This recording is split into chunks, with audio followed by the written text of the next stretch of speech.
ஒரு ஊரில் ஒரு வேடன் இருந்தான். காட்டில் போய் வேட்டையாடுறது தான் என்னுடைய பழக்கம். இவன் ஒரு மானை குறி வச்சு அடிக்கிறான். மான் தப்பிச்சிச்சு. இந்த அம்பு போய் நேராக ஒரு முனிவருடைய தலைக்கட்டை போய் பட்டுச்சு. முனிவர் தவம் பண்ணிந்தவர் எந்திரிச்சிறார். அவர் கேட்டார், என்னப்பா உனக்கு என்ன பிரச்சனை? ஐயா, இந்த மாதிரி நான் வந்து விலங்குகளை வேட்டையாடி அதில் வரக்கூடிய வருமானத்தை வச்சு தான் குடும்பம் ஓடுதுன்னார். சரி, இனிமேல் அதெல்லாம் பண்ணாத.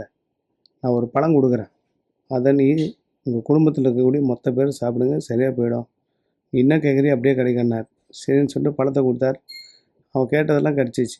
அவன் ஊர் ஃபுல்லாக சொல்லிட்டான், இந்த மாதிரி ஒரு முனிவர் இருக்கார் காட்டில், அவர்கிட்ட பழம் வாங்கணுமா, கேட்டதெல்லாம் கிடைக்குன்னு.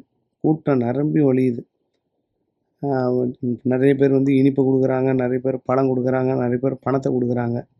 சாமி ஒரு பழம் கொடுங்க, ஒரு பழம் கொடுங்கன்னு. இருந்த இடத்துலேருந்து எல்லாமே கிடைக்குது. இது நல்ல ஐடியாவாக இருக்கேன்னு முனிவர் யோசிச்சார். ஒவ்வொரு முறையும் வேட்டையாடி எங்காவது போய் மலைகளை ஏறி இறங்கி தான் வந்து இறையை தேடுவார். இப்போ இது இருந்த இடத்துலேருந்தே எல்லாம் வருதுன்னு அனுபவிச்சிட்டார். எல்லாம் இனிப்பு மொத்தம் சாப்பிட ஆரம்பிச்சிட்டார். நோய்வாய்ப்பட்டு சுருண்டுட்டார். அப்போ ஹாஸ்பிட்டலுக்கு கூப்பிட்டு போகிறாங்க. அங்கே எல்லா டெஸ்ட்டும் எடுக்க சொல்கிறாங்க. எல்லா டெஸ்ட்டும் எடுக்க சொல்கிறாங்க, ஐயா வந்து பிழைக்கிறது ரொம்ப கஷ்டம். அதனால் அவர் சக்தி வச்சு பிழைக்கிறதா இருந்தால் பிழைச்சிக்க சொல்லுங்கள், இல்லாட்டி ரொம்ப கஷ்டம்தான்ட்டாங்க. அப்போ தான் அந்த முனிவர் யோசிச்சாராம், நம்ம காடு மலையெல்லாம் அலைஞ்சி திரிஞ்சு தான் இறையை சாப்பிடுவோம். எல்லாம் வருதேன்னு சொல்லிட்டு மொத்தமாக எடுத்து சாப்பிட்டோம். வாய் தான் நமக்கு மிகப்பெரிய யமன் அப்படின்னு சொல்லிட்டு உணர்ந்தாராம். உலகத்தில் மிகப்பெரிய ஆயுதம் எதிரானா வாய் தான். வாயால் கெறவனும் இருக்கான், வாயால் சாப்பிட்டு கெறவனும் இருக்கான்.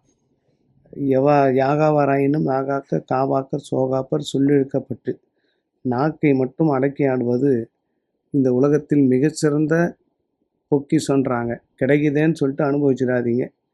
நோயில் படுக்க வச்சு இறைவன் மிக கொடூரமான தண்டனையை கொடுப்பார். கண்ணு பார்க்குது, வாய் கேட்குது, அதுக்கு உண்டான நரகத்தை உடம்பு தான் அனுபவிக்குது.